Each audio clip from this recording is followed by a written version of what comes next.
Diamondlot, The Diamond Squad. By Eric Waugh. Chapter 32. The Artillery. In the sky was a giant portal that had opened above Fifthguard. A fraction of the Mad King's army descended towards the kingdom, bypassing the wall and catching everyone unprepared.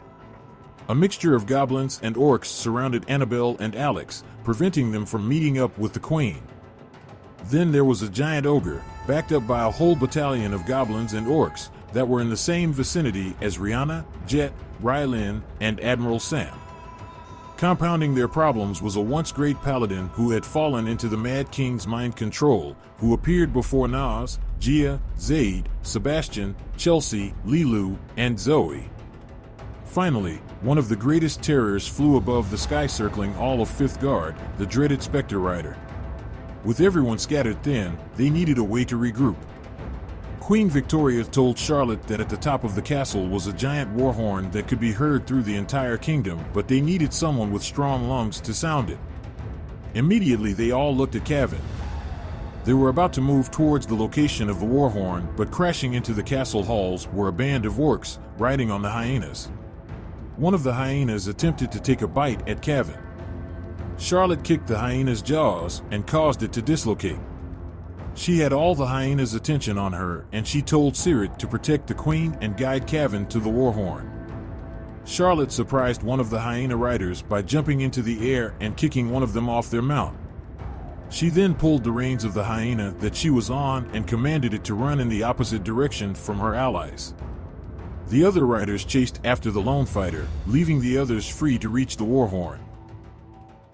Outside the kingdom walls, a magical blue array of light appeared, indicating where the town portal was about to open. Popping out of it were Bella, Nathan, Ryan, Olivia, and Vance. The town portal had brought them just outside the walls of Fifthguard, and they noticed the ominous portal in the sky. They were about to head towards the castle, but from afar, they could see the Mad King's siege weapon mobilizing toward the front gate. With the forces under attack inside, no one was guarding the front. With their limited numbers, they had to deal with two pressing problems: the siege weapon and finding a way to get back in the kingdom to reunite the four souls. That was when Vance came up with a brilliant idea. He explained that they were going to steal the catapult and use it to launch a small group of them back into the castle. Using Olivia's wind magic would allow them to have a soft landing and prevent anyone from getting hurt. The wheels of the artillery were locked, and only the commander and the minions responsible for loading the machinery were on the contraption.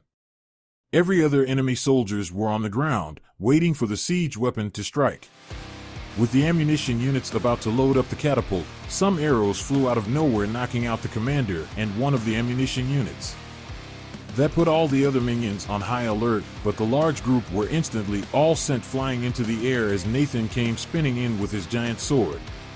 The path was cleared for Bella, Olivia, and Vance to take out the remaining enemies and secure the catapult. Ryan and Nathan then popped up to the catapult quickly before any reinforcements could disrupt their plans. Both Ryan and Bella threw Nathan onto the launch area. Once he was on, Olivia cast a wind sphere spell that encased Nathan to protect him from impact. Then they gave the thumbs up for Vance to launch the contraption. Nathan shot through the air, knocking down a few of the Mad King's aerial units in the process.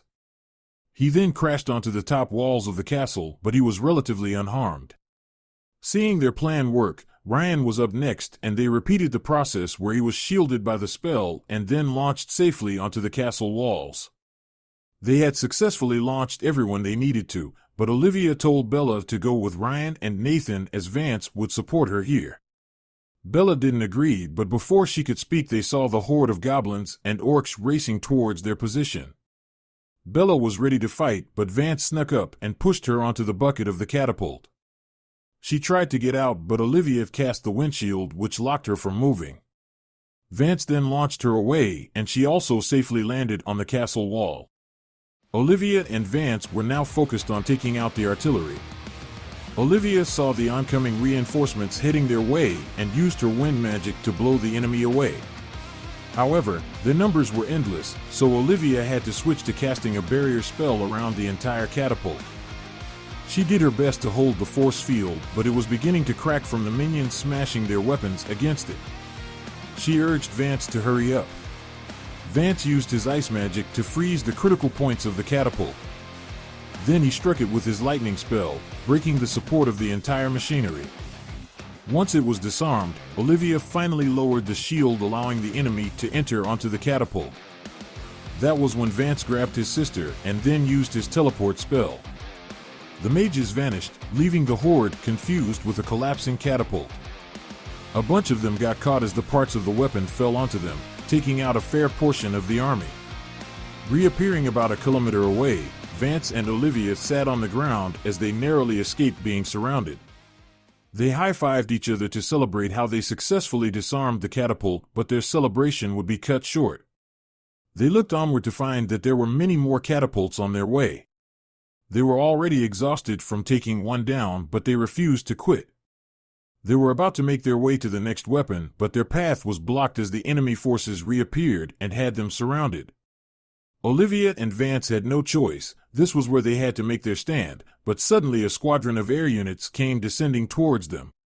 These units felt somewhat familiar to Olivia, but she couldn't pinpoint why. Their wings were corrupt, their body seemed like it was turned into a special type of metal, and they each held a scythe. The orc commander ordered the air units to attack the two mages.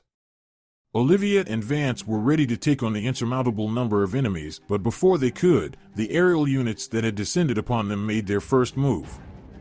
But in a miraculous turn of events, they didn't attack the twins. Instead, they attacked the Mad King's minions. Not expecting their treachery, the orcs and goblins were caught off guard. Olivia and Vance were shocked by what had happened, but one of them turned to Olivia. The captain of the units told Olivia that they were left with a message from their leader, Kalia, to assist the twin mages known as Olivia and Vance. With the Mad King's catapults held in check, the captain asked if the twin mages needed a lift to get inside the castle. They both accepted, and she opened her arms to the two mages and carried them as she flew off towards the wall of Fifthguard.